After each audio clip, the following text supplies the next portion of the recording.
शब्द नामशेष झाला, त्यांच्या डिक्शनरीतून एक शब्द कमी झाला. ओके, हा झालं एक उदाहरण झालं. कदाचित हे आता हे वय आहे, कदाचित आणखी पुढे जातील, हळूहळू हळू परत काही काही शब्द त्यांच्या डिक्शनरीतून, त्यांच्या मेंदूतून आणखीच कालबाह्य होतील. असं आहे. अजून हा एक शब्द झाला. आणखी दुसरा एक शब्द सांगते की मम्मी म्हणजे आई बोलते ती मला, आई तू असं सोचते, तू असं सोचू शकते का, तू असं सोचू शकते का, असे तिचे शब्द असतात. हे माझं उदाहरण, म्हणजे आपल्या दैनंदिन लाईफ मध्ये तिच्यासोबत संवाद साधताना असे शब्द ती उच्चारते. त्यामुळे तिला त्याच वेळेस सांगावं लागते त्याला पर्यायी शब्द कोणता आहे.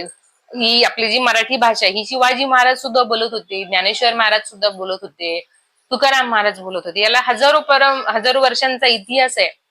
मराठी ही अभिजात भाषा नुसता दर्जा मिळून उपयोग नाही, तर तिचा दैनंदिन जीवनात जो आहे तो वापर केला पाहिजे, तरच ती पुढच्या पिढीपर्यंत जाईल. परत हे एक झालं